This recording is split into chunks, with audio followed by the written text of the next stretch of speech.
到这里的，俺就旁边这些面进去听出吧，那都主要的，现在这里啊配备给，俺呢军官卡给，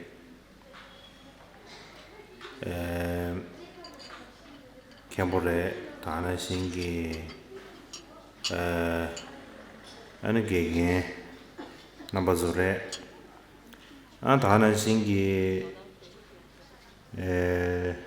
专门那不做嘞，俺电信打电的，干什么的？配备给这个嘛做长路量，做嘛通嘛也城市学院，但这当给干什么的？这里也查了几年，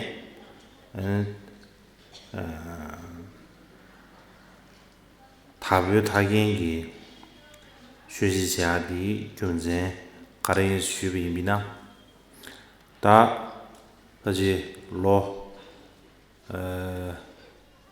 大概有2年的时间吧。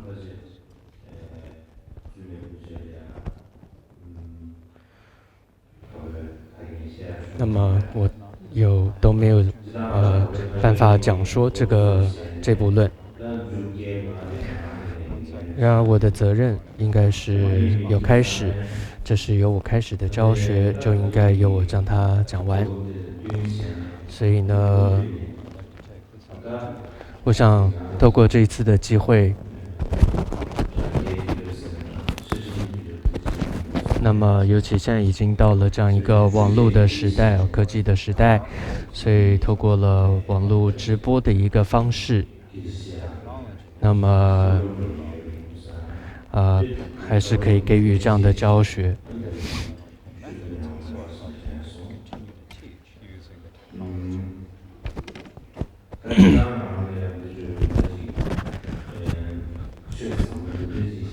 事实上呢，我自己对于讲说这样子一部甚深的论点，并没有足够的信心。同样，这个学问知识也是不够的。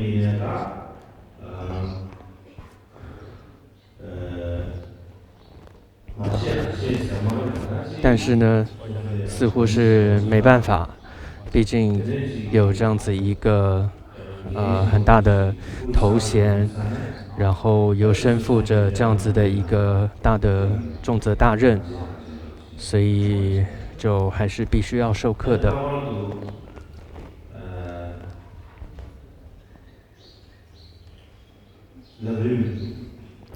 尤其呢，这样一部到此地的论著，就是《庄严论》，解脱庄严论，可以说是我们达波噶举的祖师传承下来重要的一个法教。所以我们有机会讲说跟听闻这样一部教法，我自己也觉得是很幸运的，很难得的。我相信这样的一个课程，也是对于过去的噶举祖师们的一种恭敬，一种承事，一种服侍吧。那所以我是带着这样的一个心愿而讲课的。那么希望在座的各位呢，也带着这样的心。当然，我们说，当你在听闻讲说佛法的时候，都记得要珍惜这样子的机会，毕竟这样的暇满难得的人生要能够得到，尤其是这样具备了顺缘、排除各种逆缘的这样一个难得的机会，然后能够在这样一个我们有机会在善知识前得到这样子深深的教法，那这的确是很不容易的事情。所以带着这样一个难遭难遇的一种心的时候，那么你在听法，相信就会对于你的心会有一些帮助。然后将你所听到的内容，尽力的在你每天的生活当中去实践，让你的心绪越来越成熟。如果是带着这样一个动机而听闻佛法的话呢，那么就真的是会有用的。不然听法就把它当成听个演讲，想听听看他的观点是什么，想听听看他是怎么讲的，只是这样子的一般的兴趣而听的话，那并不会帮助到你真正佛法上的这种利益。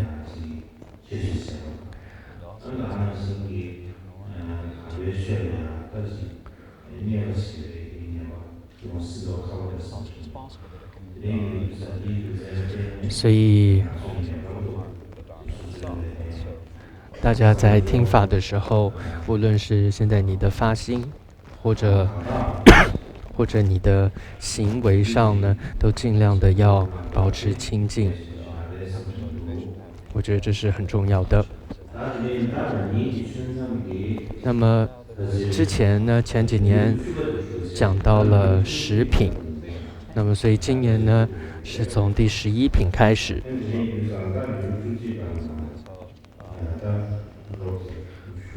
首先呢，我想先讲一下，念一下第11品。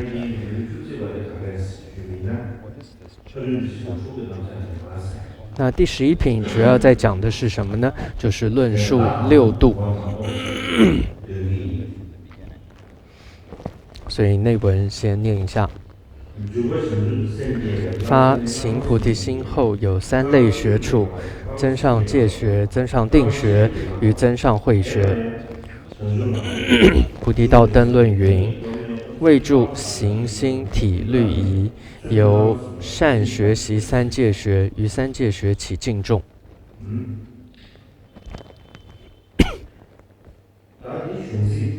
那这个就是正文，就是这部论的正文。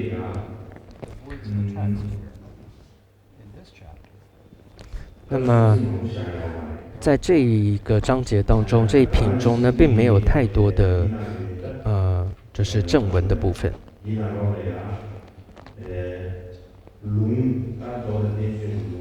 那么这里面引用了大概有9个这个引经据典的部分。那么其中的第一个引的经典就是灯论。所以在开头引用了菩提道灯论的这一段，这里主要在讲的就是行菩提心的学处哦，也就是升起行菩提心的学处这一部分的时候，就引用到灯论的这样子的偈言。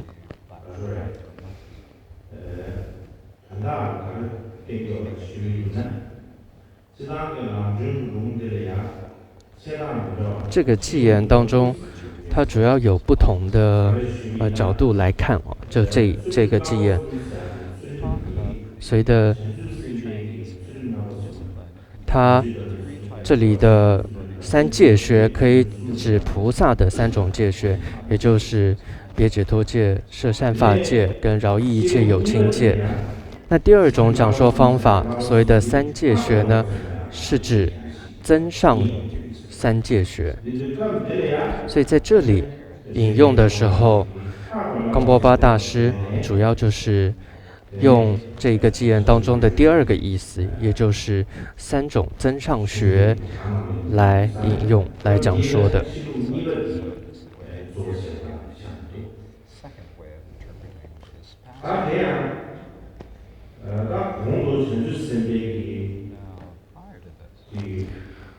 那么在之前的几品当中，就谈到了如何发心，然后要用什么样的仪轨等等哦。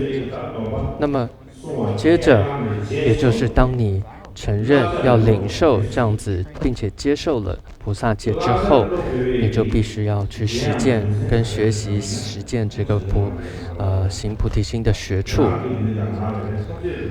所以就像灯论当中也有提到说，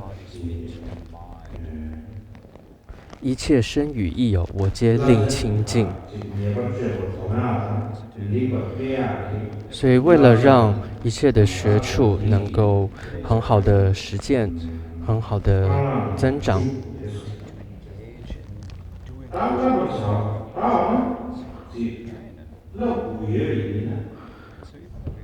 对不起这一段是说为助行心体律仪哦，就是你要这样去做的时候，去行持行菩提心的律仪的时候，那么你要如何去做？那方法是什么呢？就是后面2句说，由善学习三界学，于三界学起敬重哦。就是你要让你的行菩提心的律仪能够修持的好，实践的好，就必须要学习三界学。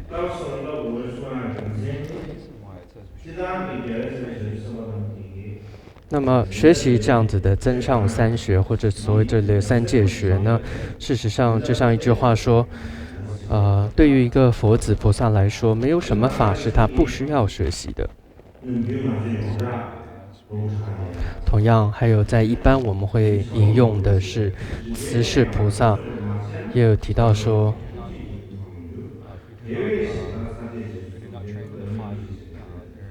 大意是说，这个偈言大意是说，你要学习这样的5名，才能够是一个圣者该有的。还有萨迦班智达这里也有谈到说，你必须要对于一切的所知万法要有一个认识的。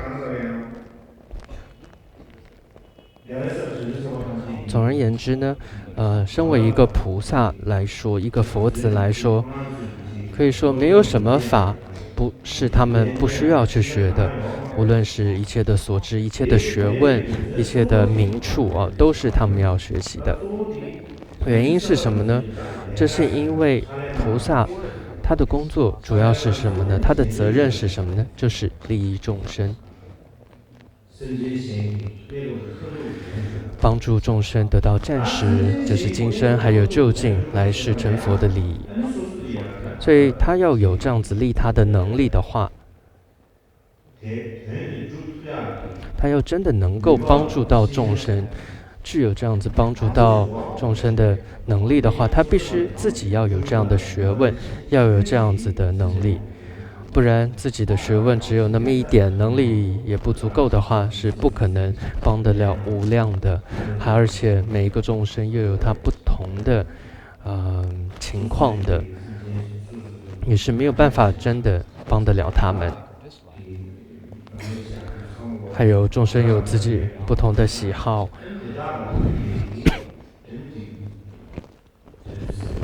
所以一个菩萨，你都需要看着每一个众生不同的情况而给予他们帮助的。所以这也是菩萨跟所谓的声闻缘觉，也就是二乘行者不同的地方，就在于他要学习所有的名处，就学习所有的学问跟知识，他都必须要知道。所以一般我们说有5名要学习，还有或者是有18种名处要学习等等。还有在现观当中也有谈到说，有113种圆满加行13种渐次加行，还有4种刹那的加行，甚至6度当中的布施当中又有不同的各种不同的布施，还有不同的禅定等等总而言之，一个菩萨要学习的是非常非常的多的。那为什么有那么多？这里为什么冈波巴大师只引用灯论这里谈到说要学3界学呢？为什么这么说呢？一般来说，的确菩萨要学习的是非常的多的。然而，如果你要去一个一个讲的，是讲不完的，太多了。对于一个初学者来说，尤其刚开始发起了菩提心的一个行者来说，你都还在尝试着，还担心着到底做不做到的一个初学者来说，你如果一下子就跟他讲说，哦，你菩萨要学习113种圆满加行，他可能根本不知道你在说什么，这个头都昏了。那而是当他发心之后，他可能要几个月甚至几年的慢慢学习之后，大概才能知道113种圆满加行等等渐次加行是什么。所以虽然经典中说菩萨没有什么是他不应该学的，换句话说，他要学习的太多了，是无量的，是说不完的。所以应该怎么办呢？所以在这里呢，就是把它归纳，或者说摄要来说，归纳。所以不需要一个一个去讲，而是归纳的、分类的来讲解。那么对于一个初发心菩萨来说，他比较容易记忆起来，他也比较知道到底该做的是什么。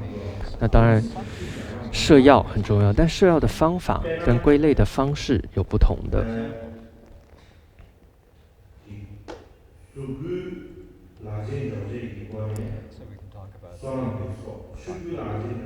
譬如说，从2种资粮的方式，譬如说成就色身是福德资粮，然后成就报身是法身是这个智慧资粮等等，或者从归纳成为甚深跟广大，透过了这个4谛的这个叫2谛的方式去分甚深跟广大。或者说从取舍的方式而分类为3种戒，或者从降伏断除烦恼的方式归纳为3学，或者从你修持的时间分际上来说，有分为这个坐中跟坐间，等等，或者说从你实修的修持的角度来说，有6度。所以对于一个修行者来说，你可以从很多不同的角度去分类，所以一听起来你也知道，哦，分类本身有好多，摄要有很多，这可能听起来也很头痛。所以这里再归纳，在当中再选出最重要的归纳是什么呢？可以说就是6度。这个6度，因为它主要是从修行的角度去归类的。从你实践的角度分类有这样子的6度的，所以可以说菩萨万行没有不包括在6度当中的。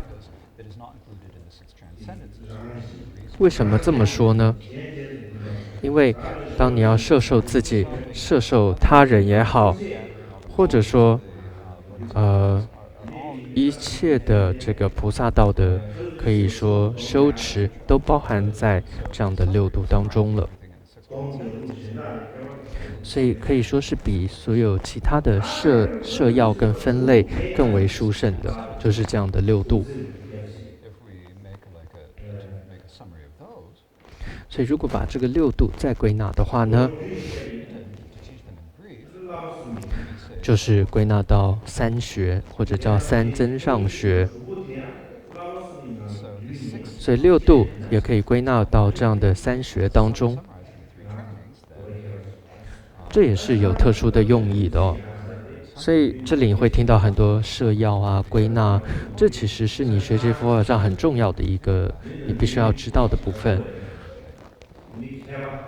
因为我们通常说，一个有经验的，或者一个真正精通这个法理佛法的人，他只要听到一些内容之后，他就很容易归纳整理，他就能够抓到要点，而能够记忆或理解。但对于一个没有经验的人来说，他可能听了几个小时，但他还是抓不到重点，他不知道怎么分类，所以他无法增长他的智慧。我们说佛陀呢是最有智慧的这样的一个智者，那么你会看到佛陀呢，他就常常会有这样子的归纳摄要的开始，譬如说4谛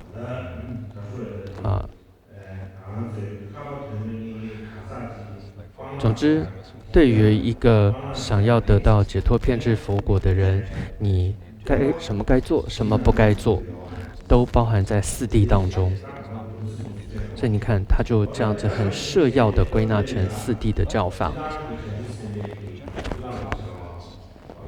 所以讲回到菩萨说，要学习非常非常多的知识学问，但是全部归纳摄要，都可以归纳到六度当中。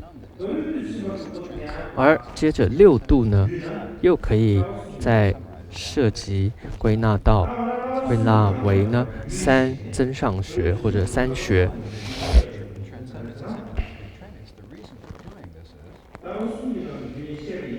因为如果你透过了增上学这样去归纳的话，你会更容易抓到佛教的意思，尤其更能够理会到大乘教法所要讲的意思。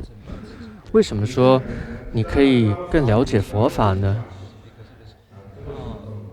因为首先这样的三学呢，这是在你小乘大乘这所有的佛教当中都承认的，都会说的。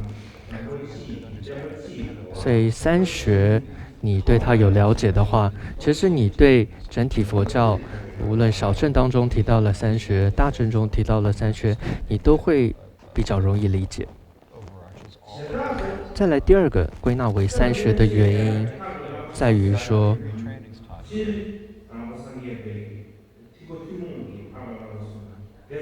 它不仅仅这里三学不只是整体佛教所谈的三学，尤其这里指的是大乘佛教当中的三学。所以大乘的三学，它是比小乘的三学更殊胜的。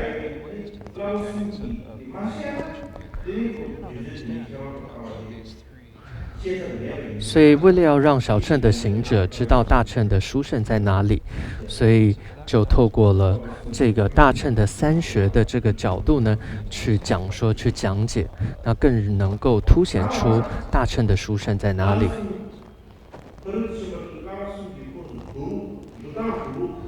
那么如果有人问说，那你六度要如何归纳到三学当中呢？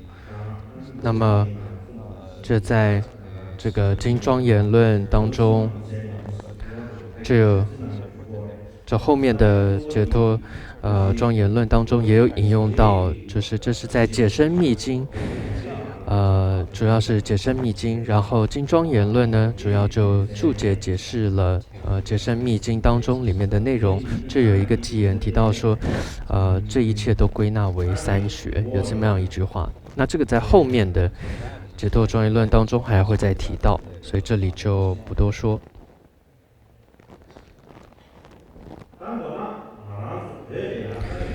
那么在讲到归纳来说，那么在这个藏传佛教当中呢，更常听到提到就是叫见修行这三个部分。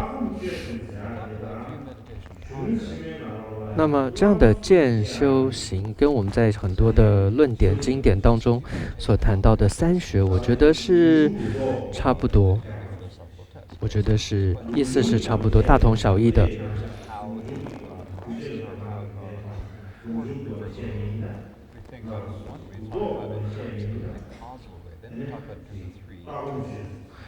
所以它如果是顺着讲，就是从因慢慢讲到果，那是从三学是讲三学，但是从果上开始讲回到因，那这就是渐修行。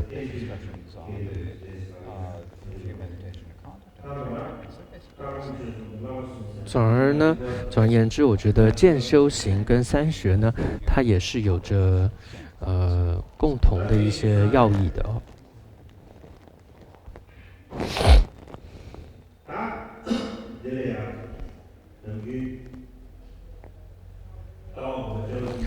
平常我们说渐修行的时候，那么在藏传佛教当中，不同的教派，那对于渐修行也有不同的说法。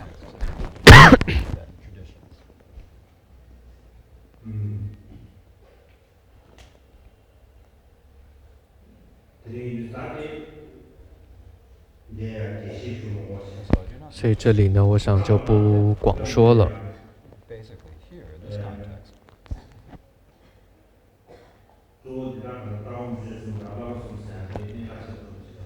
所以总之呢，我想说就是见修行跟三学呢，他们有着共同的一个要点啊。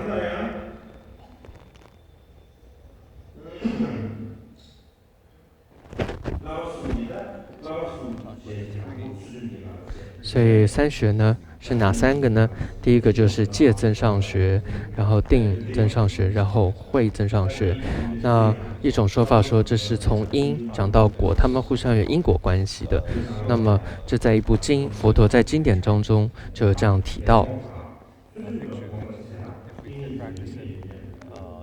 就说如果你定修得好，戒修得好，就能够增长你的定；定修得好，就能够增长你的慧哦。有这样子的三种关联性在这里。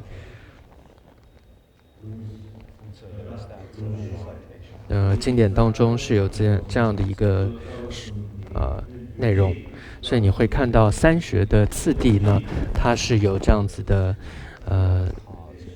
因果关系的，所以它的顺序就是戒定慧。同样呢，在你看俱舍论当中也有谈到一戒具闻思实修三摩地，所以首先最开始你要有戒律为基础，在这个之上多去听闻跟思维，然后呢接着再去实修这种止跟观，或者说去实修这个安住修跟观察修，专注的这样去修这样子的三摩地。所以这就一戒具闻思实修三摩地的一个意思。所以三学戒定慧这三学，它的本质，它的意思是什么呢？那么在一部俱舍论的注解，它是由一位喜内腊，叫做喜内腊这样子一位大师所写的。在这个注解当中，他引用了一个佛经当中的内容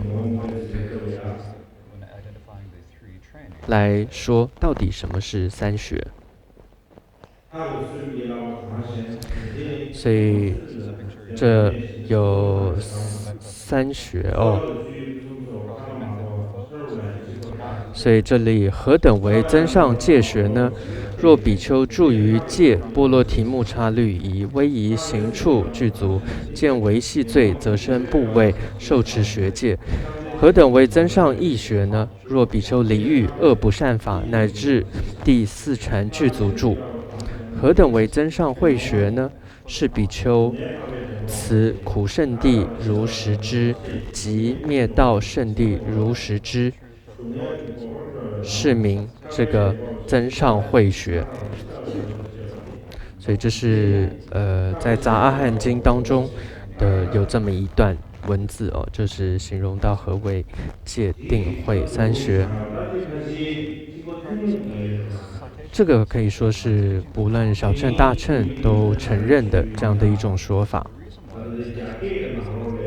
那么最主要因为在中文的这个四分律当中有提到这个三学的它的定义，同时还有在舍利弗的阿毗昙论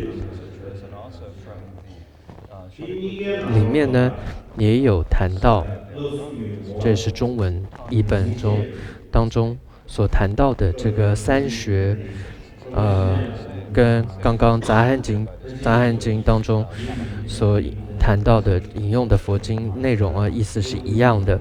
所以我想这在小乘大乘，尤其我们或小乘里面，我们三世夫来讲，就是在中士道的这样子的内容可以说是一样的。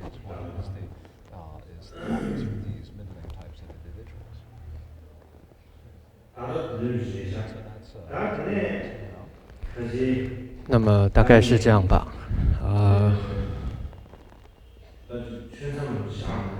那我想接着可能休息一下，可能是之后要喝茶吧。那么各位也喝一点茶，那么之后再回来继续上课。好，接下来继续讲说。好，接下来继续讲说，但因为很久没有这样上课了，所以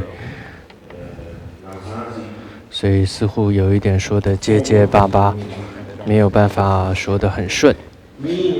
第二个呢是，平常呢在说法讲课的时候是看得到听众的，前面是有人的。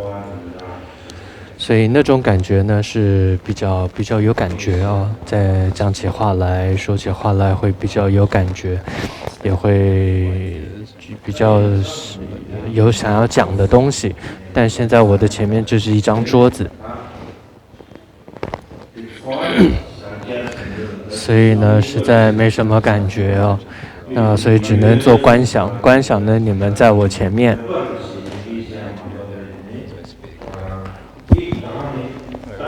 所以但一睁开眼，就是看到这只有一张桌子。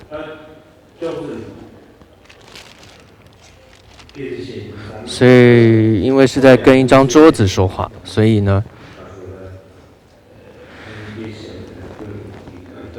所以那张桌子呢也没有什么反应，也没有什么特别的表情。所以我也变得好像跟他一样，没什么表情，没什么感觉啊。所以这就是现在的情况。好，接下来继续讲。总之呢，这就讲到三学哦。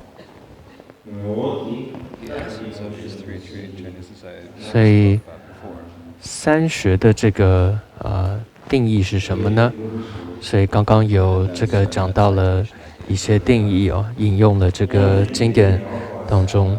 也就是在一部《俱舍论》的注解当中引用了这个，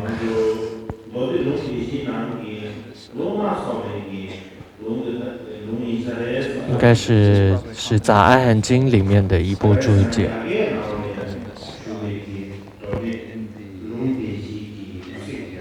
因为在这个对不起，不是四分六，就刚刚讲就是《杂阿含经》当中呢，跟这个在舍利佛的阿毗昙论当中所讲到的引用的是很相像的。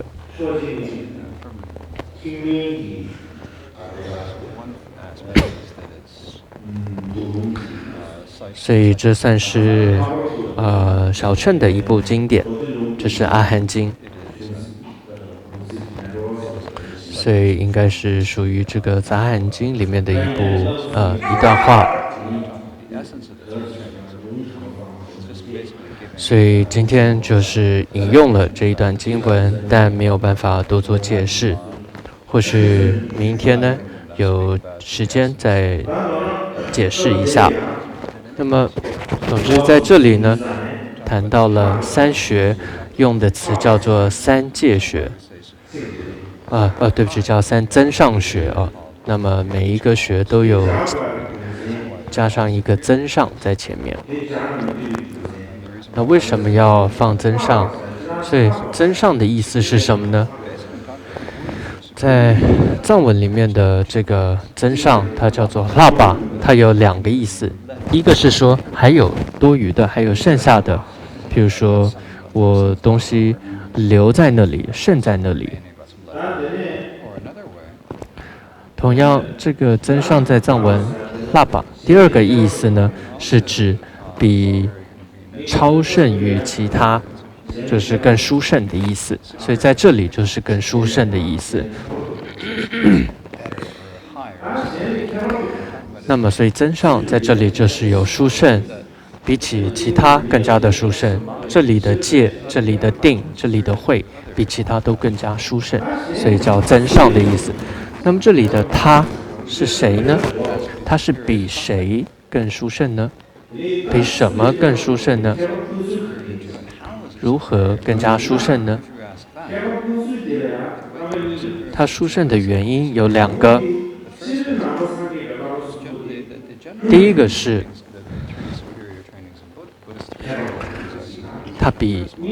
它是佛教当中它是殊胜的，然后再来它是比小乘更加殊胜。它比这个佛教当中的三学殊胜，是指佛教当中的三学是殊胜的，是指它的比较是跟外道而比的。比如说外道当中也有这个戒定，也有慧等等。但是佛教当中的三学，它是比这个外道的三学更加殊胜，所以叫做增上学，三增上学。所以这在有一个声闻地当中就有这么一段经典哦。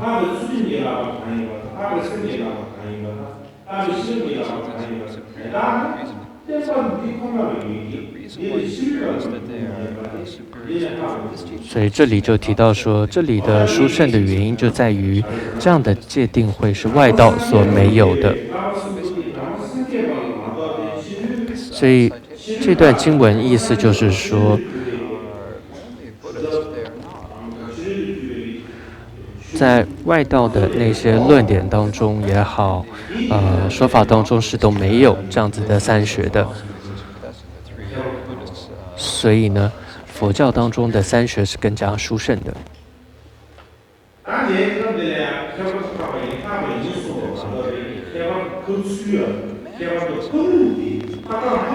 那么为什么殊胜呢？这里并没有提到。所以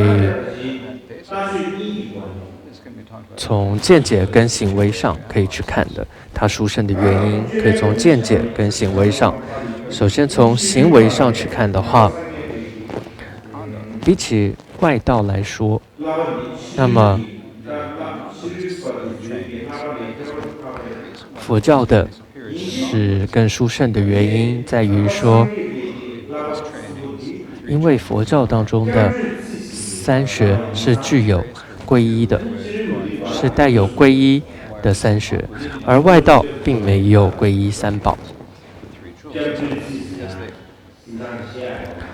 由于外道并没有皈依三宝这部分哦，所以他们的这种学处是不如佛教的。所以佛教的这里的学处被称为增上的原因就在于这一点，是带有着这个皈依三宝的这样的行持，你有这样的修持，所以这是从第一个殊胜的原因是从行持上来说，具有了皈依三宝的行持而殊胜而增上。第二个原因呢，那刚刚第一个说法，这其实就跟我们常说如何分类内道跟外道，佛教跟外道就在皈依哦。再来第二个是说，外道我们会说他们的见解上啊，他们都是不是落入到这个断见，就是落入到常见。所以这从见解上，他们的论述上来说，所以从这个见解上来说，佛教的这个三学是更加殊胜的，更加增上的。为什么呢？譬如说戒学吧，外道当中，他们并没有想要出离解脱的心，也没有这种厌离轮回的心。他们就算也有类似居士戒，但是呢，他们却没有想要这种出离心、超脱轮回的心是没有，也没有这样的论述。所以呢，这个佛教的戒是更殊胜的。再来禅定上来说，像是在俱舍论当中就提到，比如观呼吸。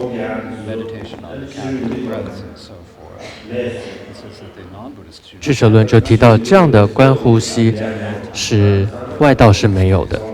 那当然这或许是当年俱舍论那个时代是没有的，但现在你会看到各个宗教各个教派，就是很多外道也都提到啊，但这大概是他们可以说仿照了佛教所说的而开始观修。那总之呢，佛教的禅定是殊胜的。再来智慧上来说，比如说无我的智慧，四谛16形象了悟四谛16形象的智慧。所以因为具有这样的智慧，所以佛教的慧学是更加殊胜增上的。所以这是从见解上来说殊胜。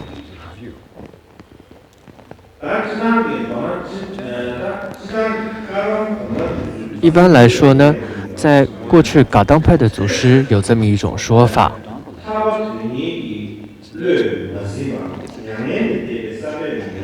如果没有想要解脱、想要得涅槃的心，而去做了布施或持戒等等，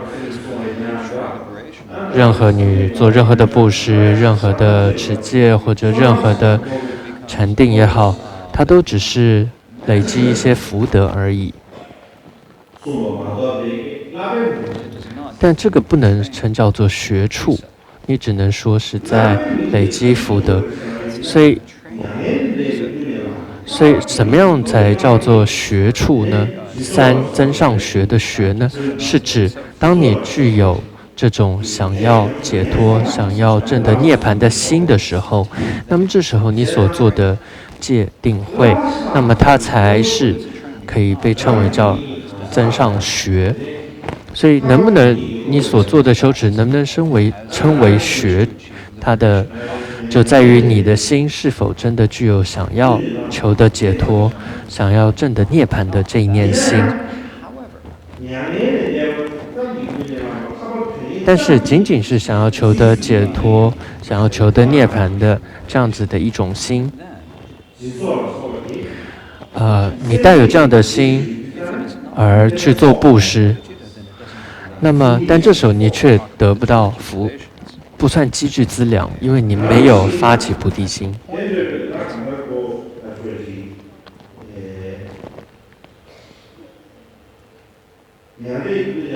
所以你不只是想要求得涅槃、求得解脱，而是你更进一步带有了菩提心的发心的话，那这时候才可以说具足2种资粮。所以这时候才可以称为叫资粮。所以没有菩提心就不能算积聚资粮。所以资粮这个词呢，主要是指它能够帮助你证得这个法身跟色身。比如说法身对应的是这个智慧资粮，色身对应的是你累积福德资粮而达成。所以如果你根本没有想要成就佛果的话，也没有利益众生的心的话，你也是不可能积聚这2种资粮的。那么带着这样一个菩提心，然后你做布施、持戒、智慧等等，那这时候就称为叫做学。然而呢，如果你不具备这种无所缘的智慧，也就是不具备空性了无空性者的智慧的话，那这也不能叫做度，就不能叫做到彼岸的这个度哦。所以呢，我觉得刚刚以上这一段并不是一定是这个样子，但是就是我觉得从这些角度去讲的是蛮能帮助理解的。所以总之呢，这里在讲的是说佛教它比这个外道而殊胜的原因叫增上，这是第一个，所以佛教来讲殊胜。第二个是说记得它是比这个小乘更殊胜，所以叫增上。第二个原因是比小乘更殊胜。举例来说，戒学来讲，大乘里面的戒学它是比小乘的这个戒学有4个方面殊胜的。同样禅定有比小乘6个方面殊胜，然后慧学有比小乘有19个地方更加的殊胜。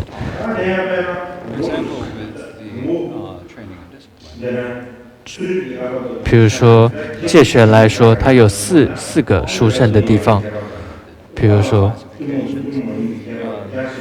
它有广大的甚深的差别等等哦，有几种。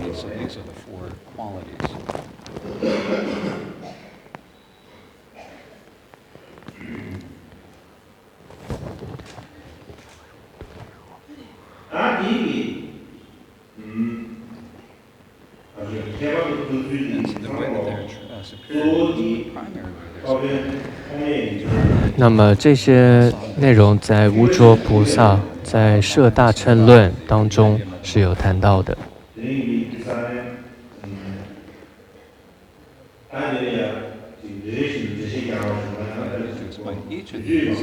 所以我想时间关系就不细讲，而且也不是那么容易的理解的，所以只是讲一些它的名称。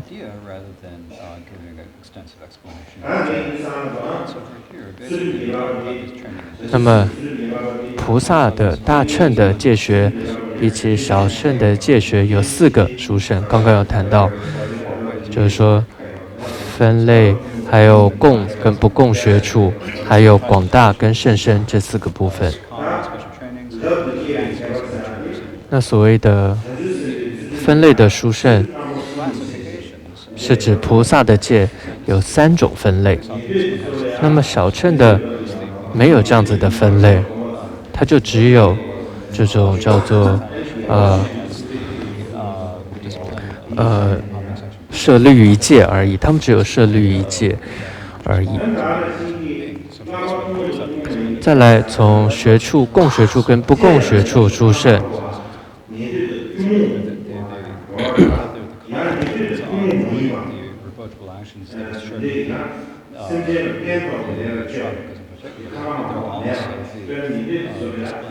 那这里是指说，在小乘里面的可能是属于佛智罪跟自性罪这2个部分。可能小乘是说有犯，但是到了大乘的时候是看情况而并没有犯的，所以更加的殊胜。再来广大来说呢，是指从学处、福德、发心还有所依上呢，是完全这个广大的。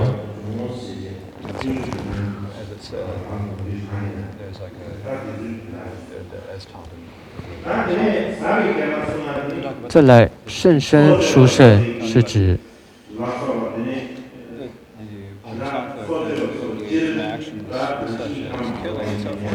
譬如说杀生虽然它是属于自性罪，但是呢，如果你具有菩萨的善巧方便的话，那么它也不算是这个造恶的，不算有罪业的，或者说等等，所以这是甚深的。从甚深的角度来说，所以戒学上以上4点超胜了小乘。再来禅定上有6个方面，它比小乘更加殊胜。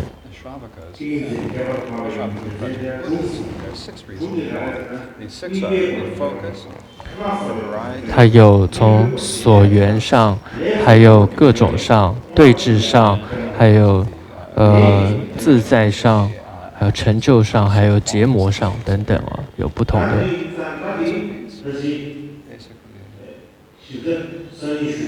我想这部分就明天再细讲，如果今天都这样，明天就没得讲了。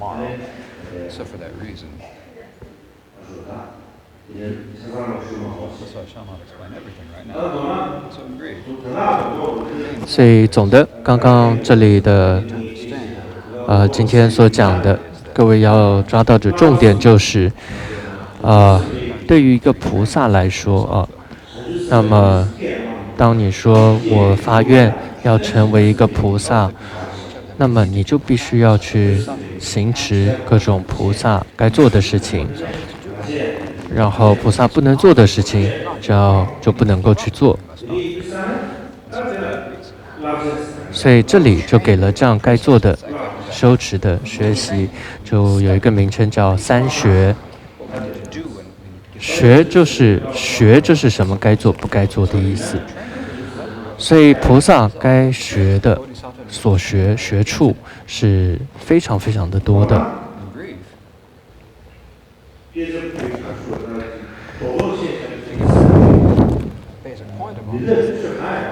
所以但归纳来说一句话就是，没有什么法是一个菩萨不该学的。换句话说，所有都要学。为什么呢？为什么一个菩萨什么都应该要会、要懂、要学习呢？是不是他要自己，并不是说他就是要变得很厉害，就只是光很有学问、很厉害而已。如果背后没有任何道理，这是没有意义的了。所以菩萨之所以要学习这一切的原因是什么呢？举例来说在藏传佛教里面来说，也有很多藏传佛教的一些文化，比如说主骨转世是很多乘愿再来的转世，那么有一些会说是乘愿再来的一个菩萨的转世，但是也有一些会说是他过去是一个凡夫，但是他有一个善愿而有了这样一个好的转世但无论如何，我们都会相信藏民都会相信这种转世或者是称为活佛，就会觉得他是真的一个像是活的佛一般，乘愿再来人世间利益众生。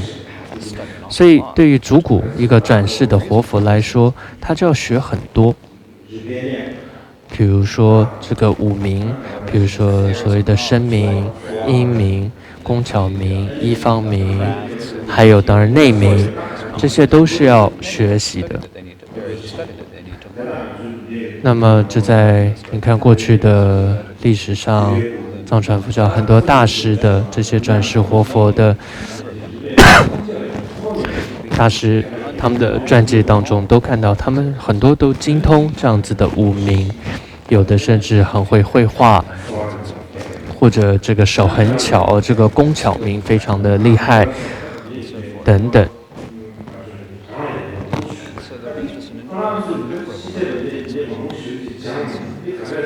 所以过去这些大师们，他们为什么要学习这么多呢？并不是因为他们很富有，或者说他们反正条件好，所以呢，他们就学了，并不是这样的。他们之所以学习那么多，是因为为了要能够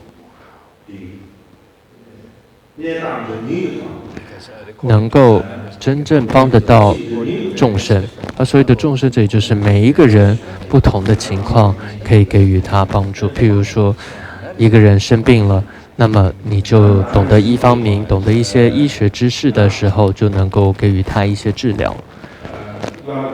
同样，如果这位上师呢，他可能会算卦，那么如果一个人他需要这部分的时候，那么他也可以帮助很多的人同样算天文历算也好，算卦也好等等，总之你知道要帮助众生的时候，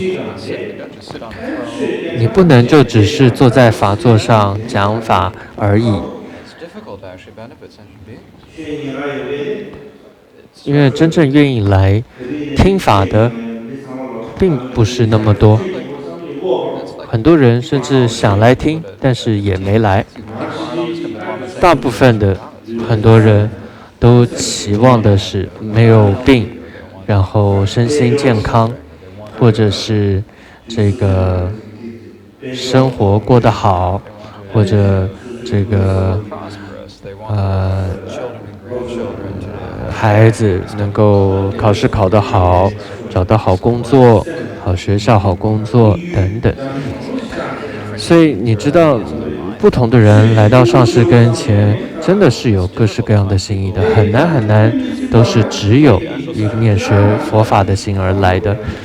所以这是实际的情况。当然我们说佛法很重要，要舍弃今生，但实际上不是每个人都做得到，不是每个人都能够像弥勒日巴大师一样。所以一个菩萨他必须尽力的帮助到每一个需要帮助的人。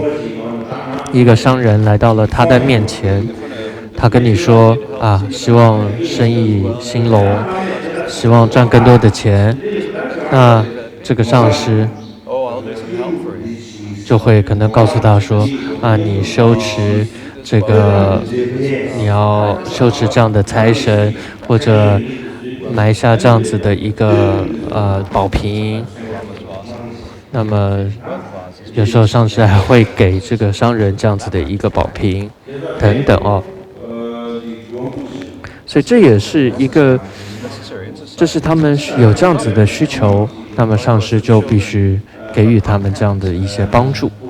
那么就像是父母对待孩子，孩子病的时候，你会看到，他也会来到上师的面前，抱着孩子生病的孩子说：“拜托拜托，加持我的孩子，祝福孩子能够恢复健康。”那这时候上师也会为他这个摸摸头、吹吹气，给予一些加持。但如果上师跟他说：“哦，生病这是自然的情况，生老病死啊，就是自然会发生的。只要你是身为人呢，就是会有生老病死的痛苦，所以你不用难过。如果你这样子一直跟他的父母说的话，这个父母可能反而会完全的这个没有希望了，会很难过。当然，这我只是做了一些比喻哦，因为藏传佛教的这些很多过去这些具德的大师们，你会看到他们真的是学习了好多东西，对于五明啊各种学问，他们都必须要知道。原因就是在于他们要利益众生。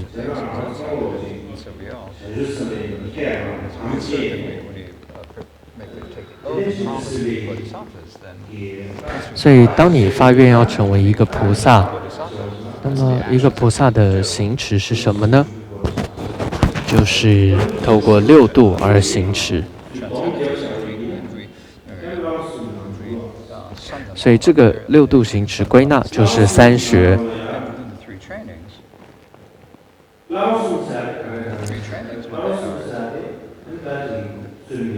三学，也就是戒增上学、定增上学、慧增上学。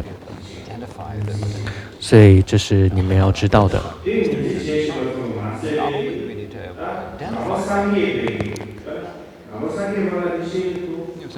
那么进一步你更了解到，不只是佛教有在说，外道也有在说，这个三学、戒、定、慧都有谈到啊。那到底他们的差别在哪里？你也必须要知道。不仅是这样，接着佛教当中，小乘、大乘也谈到三学，那他们的差别又在哪里呢？所以，如果你对于这些三学的定义、它的字义、它超胜、殊胜，它比外道殊胜的原因，它比小乘殊胜的原因是什么？然后你也对现在自己是大乘菩萨行持学习三学、三增上学，如果你这些都懂了，那么你就懂得了一个菩萨该做的是什么了。不然，你如果只是嘴上说自己是大乘是菩萨行者，但是其实你根本不知道该怎么做。所以这是为什么要做这样子的归纳、分类，还有很多的解说哦。我想今天呢，大概就是讲到这里。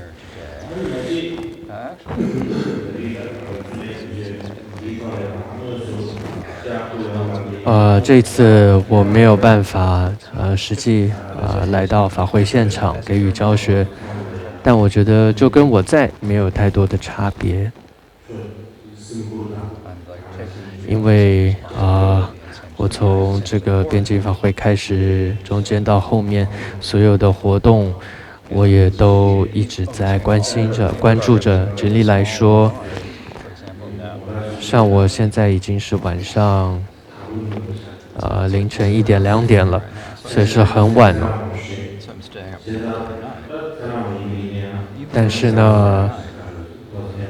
但是我想还是要上课吧，因为这样可能对各位有些帮助，所以尽力的还是讲了课。还有在之前你种的整个的这个活动的行程表啊等等，这些也是我这里制定的。然后还有呢，早上喝茶，该念什么，然后还有在课程前该念什么，还有在中午用斋前该念的是什么，还有晚上呢，药师前就用斋前该念的是什么，过去都还没有确认，所以这一次我想还是要确认比较放心，因为毕竟尼众边间法会已经5、6年了，如果念诵都没有统一的话，那么还很随意念诵的话，我觉得就不是太好。所以这些部分这一次我也做了一个确认了。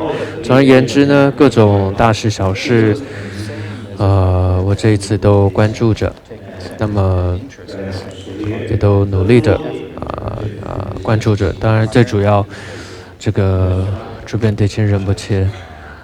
主本德钦仁波切的转世就是这一世的主本德钦仁波切，他承担起这次辩经的责任所以我也是很放心。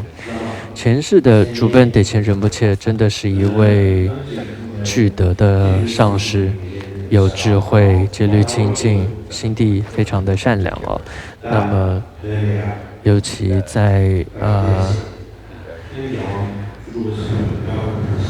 那么他。依照16世法王的指示，他回到了这个西藏的楚布寺。那么在文革时候，楚布寺可以说完全被这个毁坏了。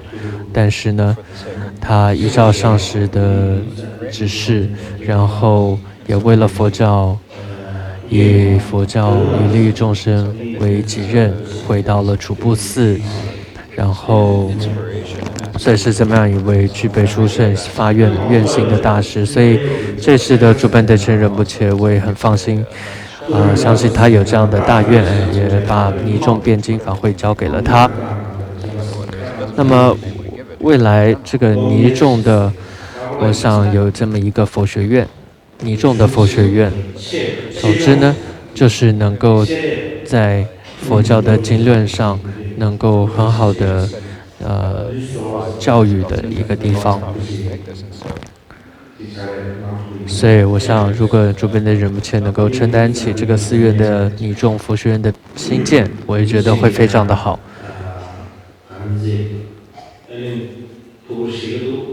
所以我想，主本德钦仁波切也很努力的在尽到他的责任，而各个尼寺的。尼众们，希望大家也都能够同心协力的，给予他帮助。